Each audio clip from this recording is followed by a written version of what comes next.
तो शुरू करते हैं आज की क्लास। प्यारे बच्चों, ये आज फोर्थ हम कह सकते हैं क्लास है इस चैप्टर की। और चैप्टर को हम धीरे धीरे आगे की ओर ले जा रहे हैं और कोशिश करेंगे जल्दी से कंप्लीट करने की। तो फिलहाल जो हमने आपको कल पढ़ाया था वह था, कल हमने आपको एक लास्ट में एक एग्जांपल बताया था एनसीईआरटी का एग्जांपल नंबर 1। आज उसके बाद जो अगला टॉपिक हमारा आता है वह आता है वैद्युत आवेश के मूल गुण यानी कि fundamental properties of electric charge. अब बात आती है कि आखिर फंडामेंटल प्रॉपर्टीज होती क्या क्या हैं, कौन कौन सी फंडामेंटल प्रॉपर्टीज होती हैं, हम ये कह सकते हैं। तो अब आती है कि फंडामेंटल प्रॉपर्टीज कौन कौन सी होती हैं। तो प्यारे बच्चों, सबसे पहले कुछ मुख्य बातें आपको पता होनी चाहिए। क्या क्या बातें पता होनी चाहिए विद्युत आवेश के बारे में। पहली बात तो आवेश दो प्रकार का होता है। जो आवेश है यह कितने प्रकार का है? दो प्रकार का है। एक धन आवेश और दूसरा हमारा होता है ऋण आवेश। पहली बात। दूसरी बात आपको आवेश के बारे में यह पता होनी चाहिए कि समान आवेशों में प्रतिकर्षण जबकि विपरीत आवेशों में आकर्षण काम करता है। तो पहली बात यह पता होनी चाहिए। दूसरी हमने कहा समान आवेशों में प्रतिकर्षण और दूसरा हम कह सकते हैं इसी के साथ विपरीत आवेशों में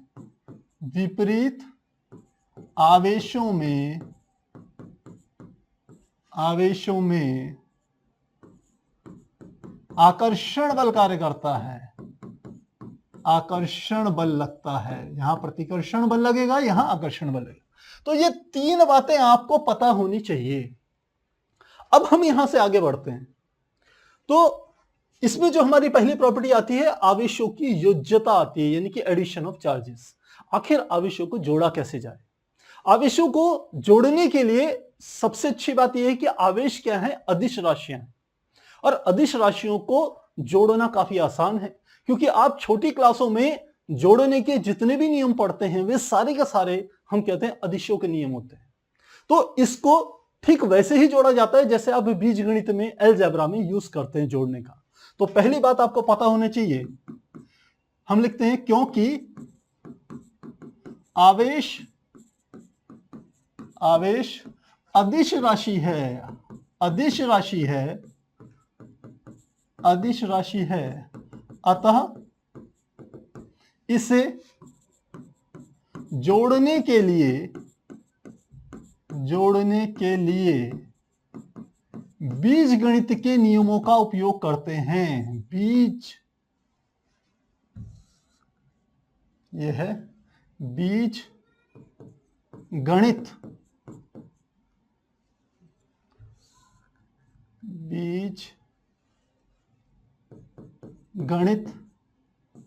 के नियम का उपयोग करते हैं। अब आप सोच रहे होंगे कि सर बीजगणित के नियम क्या हैं? बीजगणित के नियम सीधे सीधे हम कहते हैं कि यदि आपको दो संख्याओं को जोड़ना है, मान लेते हैं एक संख्या है 5 और दूसरी संख्या है 3। यदि आपको जोड़ना है तो हम सीधे 5 + 3 कर देते हैं और उत्तर आपका आ जाता है 8। पर आप ये भी जानते हैं जो संख्याएं होती हैं वो धनावेशी धन भी होती हैं, धनात्मक संख्याएं भी होती है, ऋणात्मक संख्याएं भी होती हैं। जब धन संख्याएं और ऋण संख्याओं को आपस में जोड़ा जाता है तो आपको चिन्ह का ध्यान रखना पड़ता है, यानी कि चिन्हों के साथ आप क्या करते हैं? संख्याओं को जोड़ते हैं। अलजेब्रा में, अलजेब्रा की यदि बात मैं बता रहा हूं तो जैसे एग्जांपल हम कहें, अलजेब्रा का एग्जांपल है, हमने कहा आपको +4 तथा -3 को जोड़ना है। तो आप क्या यूज करते हैं इसमें? तो इसको यूज करते हैं +4 प्लस और ब्रैकेट में लिखते हैं -3। अब कैसे करते हैं? +4 का +4 आ जाता है, इस माइनस की प्लस में गुणा होती है तो आता है -3। अब 4 + का 3 माइनस के, तो आंसर आपका कितना आ जाता है? 1 आ जाता है। और यह नियम हमारा किसका है? यह अलजेब्रा का नियम होता है, बीजगणित का नियम है। ध्यान रखिएगा, ये किसका नियम है? बीजगणित का नियम है। किसका? संख्याओं को जोड़ने का नियम यह है। तो जब हम कहते हैं कि आवेशों को जोड़ने के लिए बीजगणित के नियमों का ही आपको उपयोग करना है, तो सीधी सीधी बात है, आपको जोड़ देना है। अब यहां पर हम समझते हैं कैसे जोड़ेंगे। मान लेते हैं हमारे पास कुछ आवेश हैं, एक मैंने निकाय ले लिया इस तरीके का, इसमें कुछ आवेश हैं, ये Q1 आवेश भी इसके अंदर है, Q2 भी है, Q3 भी है, ये 3 आवेश हैं। जबकि हम कहें Q1 का मान कितना है, हम कह सकते हैं 3 कूलम है, Q2 का मान कितना है, हम कहें -4 कूलम है, और Q3 का मान कितना है, हम कहें 5 कूलम है। ये दोनों धन के हैं, एक इसमें ऋण का है। तो अब हम कहेंगे ये जो हमारे पास निकाय है, एक जो हमारे पास बॉडी है, एक वस्तु है जिसमें 3 आवेश स्थित हैं, Q1, Q2, Q3, तो अब बताइए उस निकाय का, उस वस्तु का कुल आवेश कितना होगा। तो कुल आवेश ज्ञात करने के लिए हमें सीधे क्या करना है, हम लिखते हैं निकाय का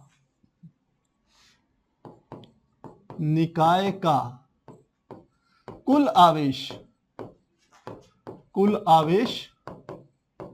बराबर हमारा हो जाएगा Q1 plus Q2 plus Q3, इसके बराबर होगा। अब आपको Q1, Q2 और Q3 की वैल्यूज रखनी है, तो कैसे रखेंगे। सबसे पहले Q1 की वैल्यूज, Q1 का मान है 3 कूलम प्लस में, तो लिखेंगे सीधे +3। Q2 का मान है -4 कूलम, तो इसको लिख देंगे -4, और फिर हमारा आ जाएगा प्लस Q3 की वैल्यू कितनी है, Q3 की वैल्यू पॉजिटिव में है, ये हमारी है 5 कूलम, यानी कि यहां लिख लेंगे इसको 5।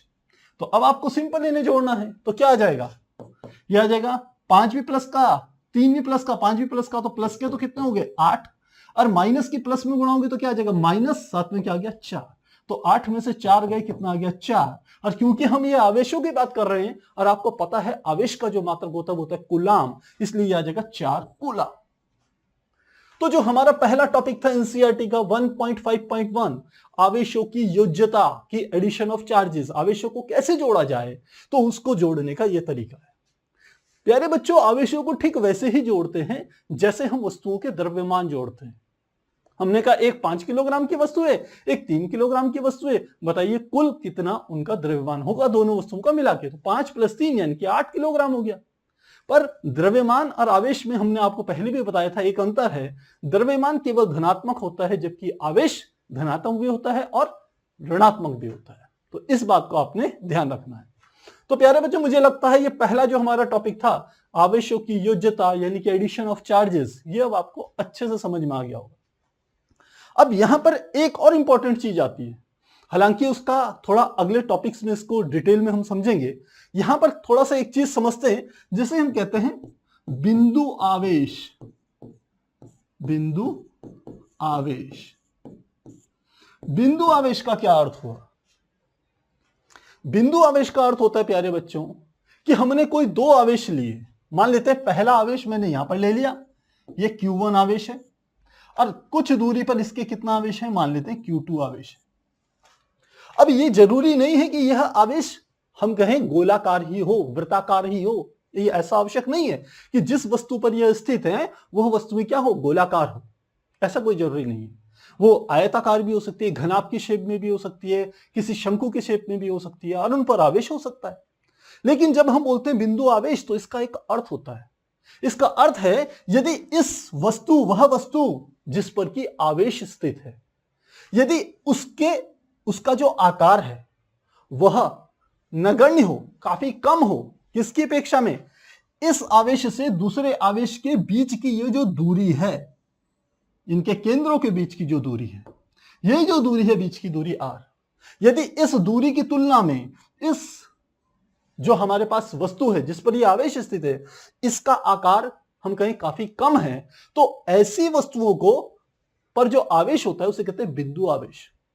और बिंदु आवेश की एक खास बात है कि आपका आवेश चाहे त्रिभुज के आकार में हो, चाहे वो त्रिभुज या शंकु ले लीजिए, क्योंकि 3D फॉर्म में लेंगे इसे, ये हमने इसको शंकु बना लिया, या फिर आपके एक घन के आकार में हो,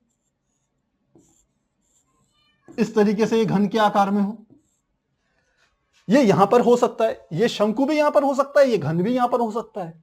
लेकिन यदि इन दोनों आवेशों के बीच की दूरी r की तुलना में यदि इन दोनों का आकार क्या है, सूक्ष्म है, बहुत छोटा है, तो हम इन दोनों को आवेशित जो हमारी वस्तु होगी उनको बिंदु आवेश मानेंगे।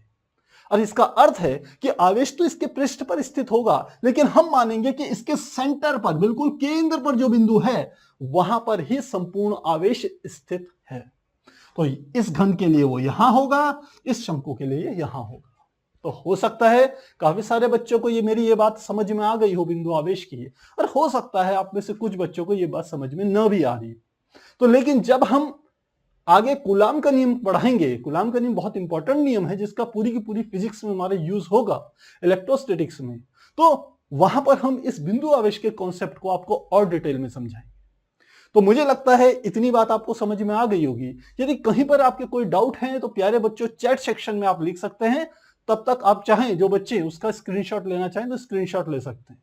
हालांकि मैं बता चुका हूं चैप्टर के खत्म होने के बाद आपको ये जो पूरा का पूरा हमने इसमें नोट्स बना रहे हैं, इसकी पीडीएफ फॉर्म आपको जरूर मिल जाएगी।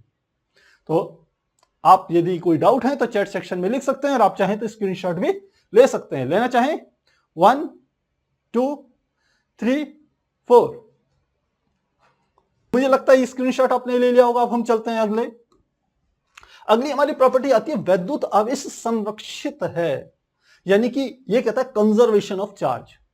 आपने संरक्षण के कई सारे नियम पढ़े होंगे। संरक्षण का नियम क्लास 11th में संवेग संरक्षण का नियम पढ़ा होगा, आपने ऊर्जा संरक्षण का नियम पढ़ा हुआ होगा, द्रव्यमान संरक्षण का नियम पढ़ा हुआ होगा। ठीक है, तो आपने द्रव्यमान और ऊर्जा का आपस में कह सकते हैं कि एक को दूसरे के रूप में परिवर्तित किया जा सकता है, जैसा कि आइंस्टीन ने कहा था अपने सूत्र E = mc² से। तो ऊर्जा संरक्षण का नियम आपको ध्यान हो, काफी छोटी क्लास से शुरू होता है। वो कहता है ऊर्जा को न तो उत्पन्न किया जा सकता है न ही नष्ट किया जा सकता है, वो केवल एक रूप से दूसरे रूप में रूपांतरित होती रहती है, बदलती रहती है, अपना रूप बदलेगी, लेकिन इस ब्रह्मांड में कुल जो ऊर्जा की मात्रा होगी वह नियत होगी, कांस्टेंट होगी, न कम होगी कभी न ज्यादा होगी।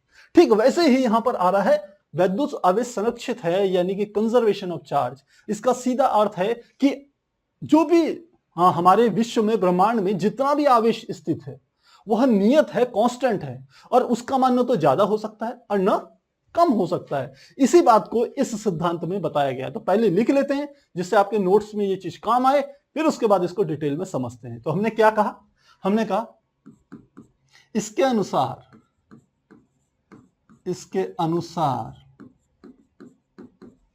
कुल आवेश की मात्रा, कुल आवेश की मात्रा हमेशा संरक्षित रहती है। संरक्षित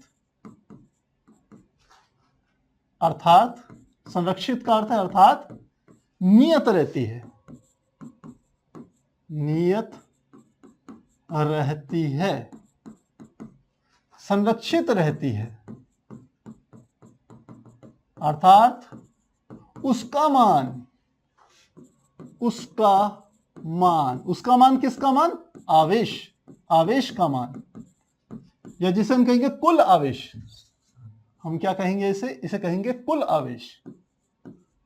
कुल आवेश का मान बदलता नहीं है।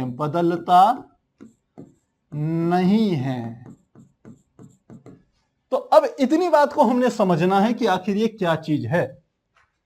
हमने चैप्टर की शुरुआत करी थी और उसमें आपको बताया था कि किस प्रकार से घर्षण के द्वारा दो वस्तुओं को जब आपस में रगड़ा जाता है, जिसमें हमने एक लिया था, हम कह सकते हैं कांच की छड़, और दूसरी हमने ली थी रेशम का कपड़ा।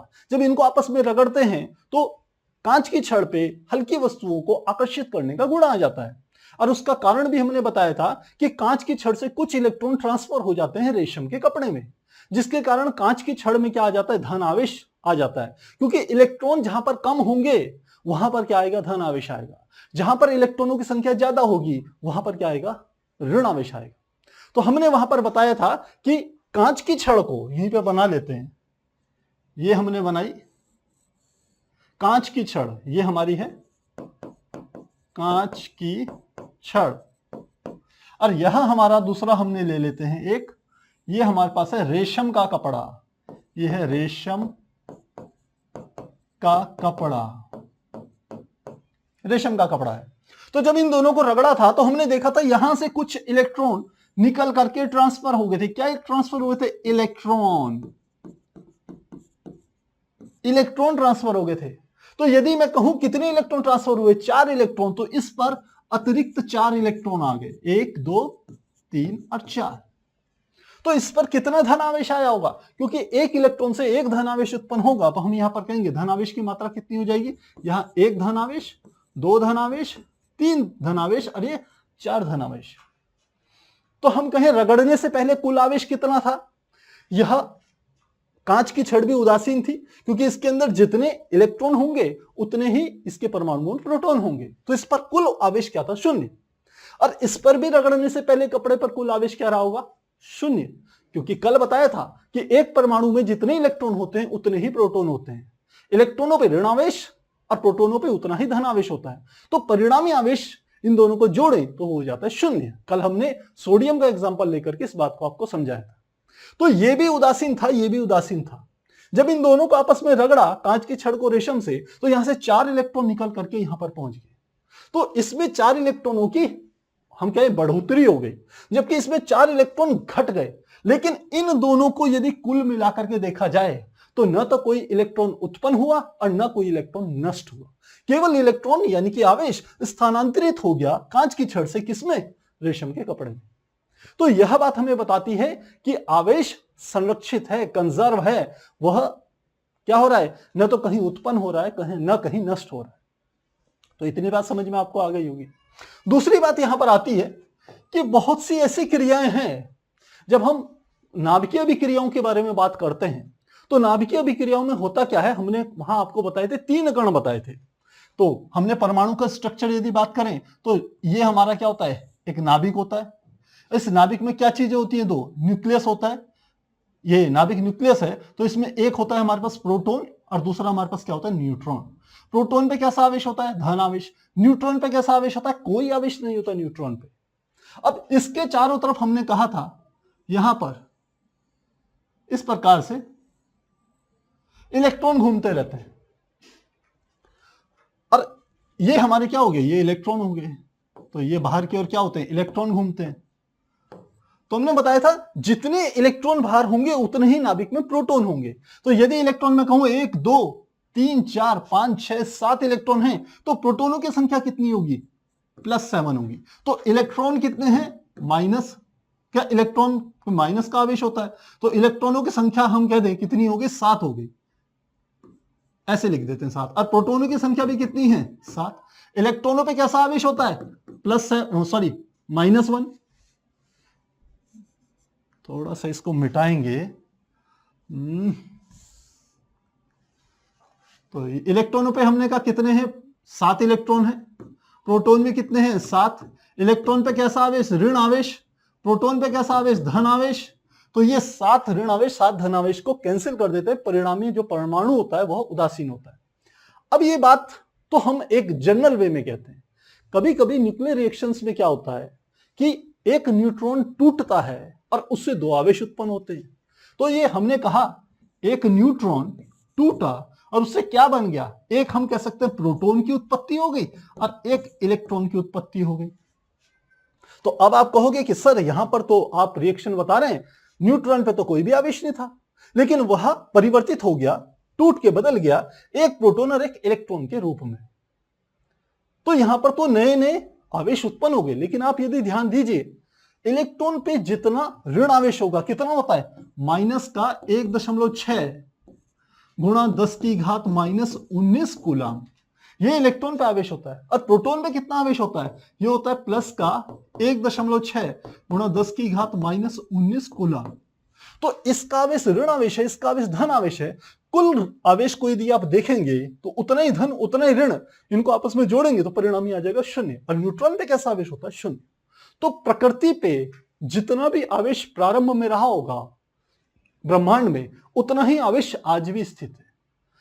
केवल क्या हो रहे हैं कि कण परिवर्तित हो सकते हैं। न्यूट्रॉन प्रोटॉन में, इलेक्ट्रॉन में परिवर्तित हो सकता है। प्रोटॉन क्या हो सकता है? पॉजिट्रॉन में या न्यूट्रॉन में परिवर्तित हो सकता है, इन दोनों में, न्यूट्रॉन और पॉजिट्रॉन में। लेकिन कुल आवेश जो होगा वो संरक्षित रहेगा, कंजर्व रहेगा, वो बदलेगा नहीं। तो यह वैद्युत आवेश संरक्षित है, इस टॉपिक को हम ऐसे समझ सकते हैं। तो प्यारे बच्चों, कहीं पर कोई यदि आपके डाउट है तो आप चैट सेक्शन में लिख सकते हैं। इसके अलावा हम वरना आगे चलते हैं। अगला हमारे पास आता है वैद्युत आवेश पर गति का प्रभाव। ये हो सकता है एनसीईआरटी में ये टॉपिक ना हो, लेकिन यहां थोड़ा सा आपको ये चीज समझनी पड़ेगी, क्योंकि बहुत सारे कॉम्पिटिटिव एग्जाम्स में जो कुछ न्यूमेरिकल्स आते हैं उनमें ये चीज क्या होती है, थोड़ी सी प्रभाव डालती है। तो सबसे पहले समझना है कि वैद्युत आवेश पर गति का प्रभाव क्या होता है, ये तो हम समझेंगे। इससे पहले एक चीज पर समझते हैं। सबसे पहले द्रव्यमान पर गति का क्या प्रभाव होता है। ध्यान रखेंगे, किस पर कहा हमने, द्रव्यमान पर, जिसे हम सामान्यतः m से निरूपित करते हैं। द्रव्यमान पर गति का प्रभाव, गति का प्रभाव। यदि आपने क्लास 11th में ढंग से अपने यदि तैयार करी है तो वहां आपने देखा होगा कि यह कहा जाता है कि जैसे जैसे किसी पिंड का वेग बढ़ता है वैसे वैसे उसका द्रव्यमान भी बढ़ता है। इसलिए द्रव्यमान के लिए हम दो शब्दों का उपयोग करते हैं। एक करते हैं जिसे हम कहते हैं विराम द्रव्यमान, और दूसरा हमारा होता है गतिक द्रव्यमान। तो क्या बात है कही मैंने कहा जब वस्तु विराम में होती है, जब कोई वस्तु विराम में होती है, विराम में मतलब यदि उसका जो वेग है वो किसके बराबर हो, 0 के बराबर हो। तो यदि जब कोई वस्तु विराम में होती है तब उसके द्रव्यमान को विराम द्रव्यमान कहते हैं। विराम द्रव्यमान कहते हैं। इसे m0 से या m0 से प्रदर्शित करते हैं। पहली बात। दूसरी बात, यदि कोई वस्तु v वेग से चल रही है तो हम कहते हैं उसके द्रव्यमान को हम m या mv से रिप्रेजेंट करते हैं। तो हमने कहा यदि वस्तु v वेग से गतिशील है तो इसके द्रव्यमान को m या mv से प्रदर्शित करते हैं।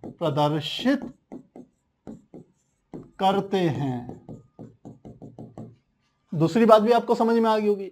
यदि वस्तु का कुछ वेग है, कुछ वेग से चल रही है वस्तु, तो उसके द्रव्यमान को हम या तो m से रिप्रेजेंट करेंगे या mv से रिप्रेजेंट करेंगे, दो से रिप्रेजेंट करेंगे। अब आपने ये बात पढ़ी होगी कि यदि वस्तु का वेग जैसे जैसे बढ़ता है वैसे वैसे उसका द्रव्यमान भी बढ़ता है। तो इन बातों से यह निष्कर्ष निकाल रहे हैं कि किसी वस्तु का द्रव्यमान वेग बढ़ाने पर बढ़ता है, और यदि वेग को घटा के शून्य कर दिया जाए तो शून्य स्थिति में उसका जो द्रव्यमान होता है उसे हम नाम दे देते हैं विराम द्रव्यमान। उसे क्या कहते हैं, विराम द्रव्यमान। और इसे किससे प्रदर्शित करते हैं, m0 से प्रदर्शित करते हैं। तो रिजल्ट क्या निकला, हमने कहा वस्तु का वेग बढ़ाने पर उसका द्रव्यमान बढ़ता है। अर्थात इसका अर्थ क्या हुआ, द्रव्यमान पर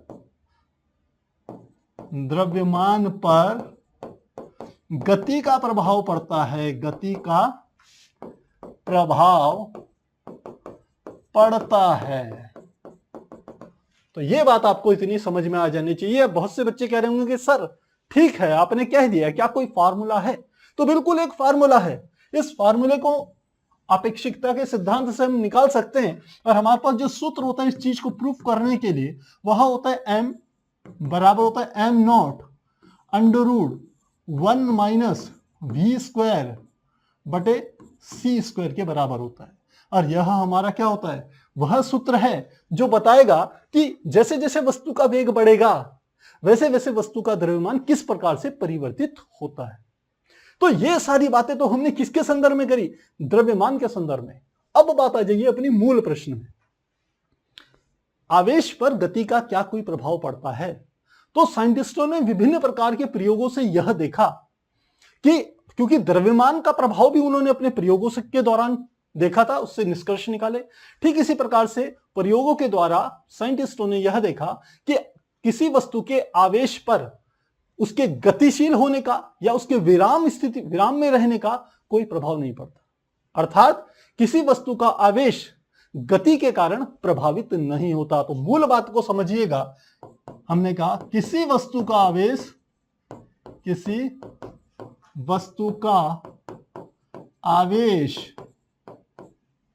उसकी गति के कारण